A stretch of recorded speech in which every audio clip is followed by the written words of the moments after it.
These are the world's major oil-producing countries. They have different flags, different cultures, different politics. But they all have one thing in common. That is, they sell oil in US dollars. But if a country owns oil, shouldn't it be free to sell it however it wants? So why do nearly all oil-producing nations, and about 90% of the world's oil sold, using the same currency?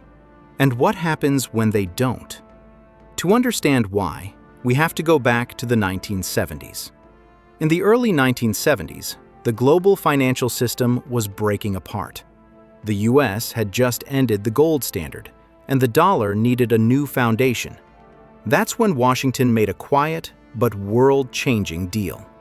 In 1974, the United States reached an agreement with Saudi Arabia, the world's most powerful oil producer.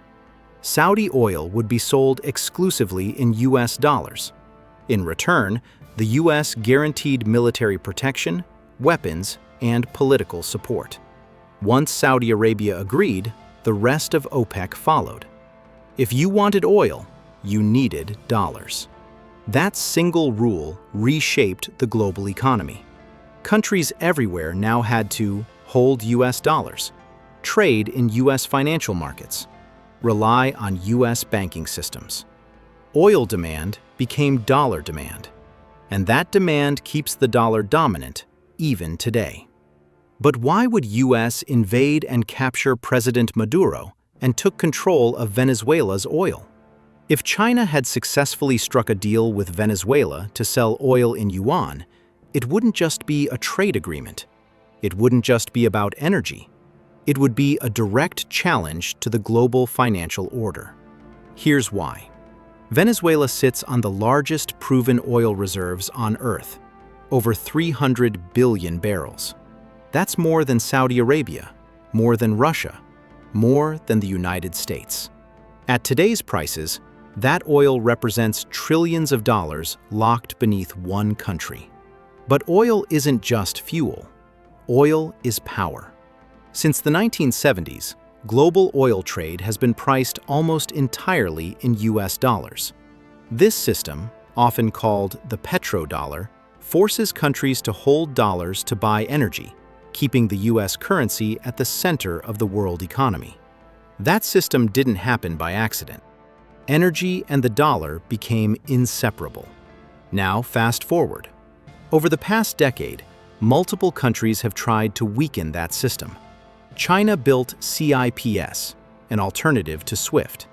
BRICS discussed trading outside the dollar. Russia began selling energy in other currencies. And Venezuela, isolated, sanctioned, and desperate, explored selling oil outside the dollar system as well, and was very close to striking a deal with China to counter Petro-Dollar system. That's where history gets uncomfortable. When leaders challenge the global oil currency order, consequences often follow. In 2000, Iraq announced oil sales in euros to counter US sanction and dominance. 3 years later, Saddam Hussein was removed and gone. In 2009, Libya proposed a gold-backed African currency that also challenges dollar. And 2 years later, Gaddafi was gone. In 2025, Venezuela and China, same deal with and sitting president is removed. Correlation doesn't prove causation, but patterns matter in geopolitics. If Venezuela's oil were ever fully integrated into a rival currency system like yuan or ruble or whatever, it wouldn't just affect energy markets. It would threaten dollar demand, US financial leverage, global trade flows, China-US power balance. That's why Venezuela isn't just a South American issue. It's a global choke point. In other words, death of dollar in today's world. Control the oil, you influence the currency. Control the currency, you shape the world economy. This is how modern power works, not by drilling the oil, but by controlling who gets to buy it and in what currency. Geography decides where resources exist. Politics decides who controls the flow. And history shows one thing very clearly. In the global system, distribution beats production every time.